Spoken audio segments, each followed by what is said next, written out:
An important hearing today. The public comes in regular contact with the Transportation Security Administration. We have a fairly new administrator who I've had a chance to visit with, but it is important as the Oversight Committee that we continue to take a look at what's happening or not happening at the TSA.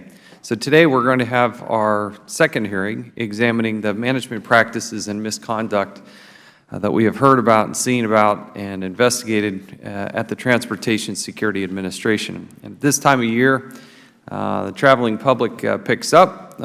Kids and families and people are traveling sometimes at record levels. People get frustrated. They go to airports. There are long lines. There's frustration. But at the same time, we have to find a balance to make sure that those airplanes are properly secure, because the enemy, terrorists and whatnot, they only need to get by once, and they deal with millions of passengers on a weekly basis at the TSA. We have a lot of good men and women who serve on the front lines, who are trying to do the best job that they can in dealing with a frustrated public. Sometimes it's hot and they're sweaty and they're late, and there are a lot of issues to deal with. Last summer, the Department of Homeland Security Inspector General performed covert testing of TSA's airport security screening and found, quote, failures in the technology, failures in TSA procedures, and human error, end quote. There were very alarming rates of success for penetration beyond the lines and being able to bring something nefarious onto an airplane. Although some of the Inspector General's recommendations are still outstanding in the wake of the testing, the TSA claims they're making progress in training its employees to be more thorough in resolving these security concerns. Yet the progress may be undermined if TSA employees continue to quit at their current rates. The agency loses around 103 screeners each week through attrition. As the administrators told me, a lot of these are part-time employees. But nevertheless, it's very expensive to get somebody trained up and bring on to only have them leave later on in the process.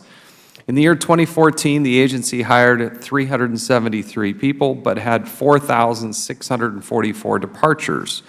You can see where, if you think of it as a bathtub, if you're pouring water into it, but the drain is going out faster than you can keep people in that tub, that there gets to be a problem. We're very concerned about the morale at the Transportation Security Administration, the TSA. The government does do, I think, a good thing and goes out and ranks and does surveys and comes up with the scientific way to assess the various agencies. Of the 320 agencies, the TSA ranked 313th. This is an alarming trend throughout Homeland Security, not just the TSA. There are a number of these agencies, including the Secret Service and others, that are near the very, very bottom of agencies that are ranked. It's something that has to be assessed, and there are probably reasons for this, and we want to understand that. We have a duty and obligation to the federal employees, and you worry that people in a security type of situation with low morale, you don't necessarily get the best security and the best product out of that. 2 weeks ago, one of our witnesses testified that he believed, quote, while the new administrator of the TSA has made security a much-needed priority once again, we remain an agency in crisis, end quote. He attributed poor leadership and oversight of senior leadership appointments in the last several years as major contributing factors. Testimony before this committee alleged a double standard within the TSA. We've heard senior leaders in the agency are treated with far more leniency than the TSA's rank-and-file employees. Now, we have one situation. I don't know this man. I don't believe I've ever met him. If I did, I, again, don't remember it. But he is a very senior person. As the Assistant Administrator of the Office of Security Operations, there's a gentleman, his name is Kelly Hogan. He receives a base compensation of $181,500, a very healthy salary. Since his promotion to that position in 2013, security operations at TSA have been abysmal.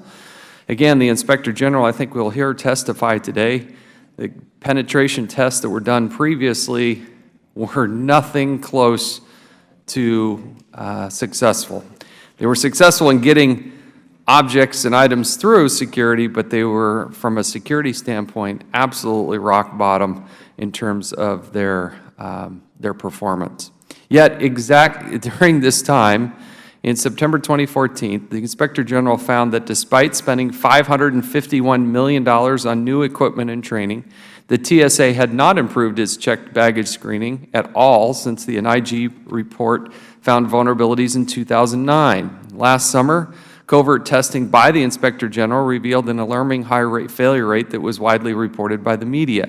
Yet whistleblowers reported that instead of being held accountable for those failures, Mr. Hogan received an amazing amount of bonuses beginning in 2015. I want to show you a slide here. Not to pick on this person, but this is what's so frustrating. The rank and file sees this. He's earning a base salary of $181,500, and in 13 months, he gets $90,000 in bonuses. That's just his bonuses. 9 times he's getting bonuses over a 13-month period.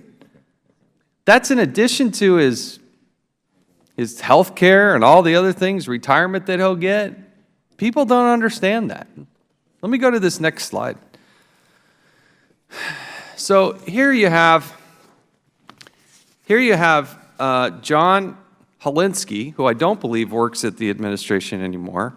He makes a recommendation to the person at the bottom, a guy named Joseph Salvatore, who makes a recommendation that Kelly Hogan get a bonus, and then Holinsky, who made the recommendation to Salvatore recommends Hogan get a bonus, and then Holinsky gives him that bonus. It happened 4 times.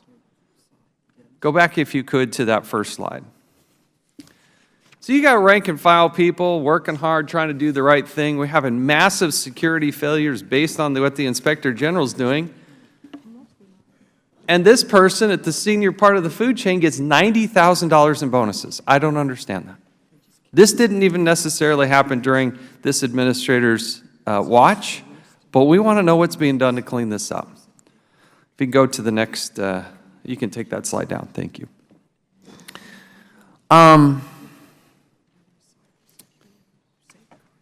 So how did he get this done?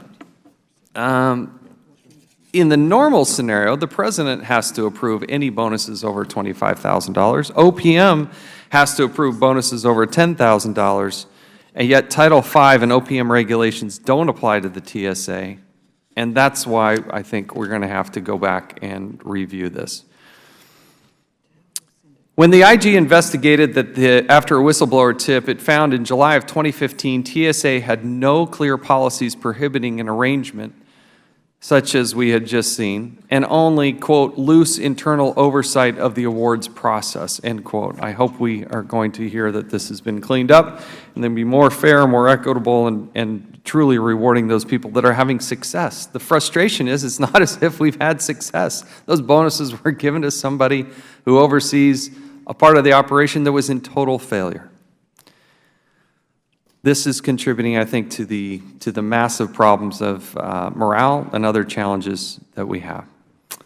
Administrator Neffinger has many challenges to overcome in restoring the confidence of the rank and file, and even the perception that some current leaders have been part of the problem can continue to harm morale within the ranks of the TSA.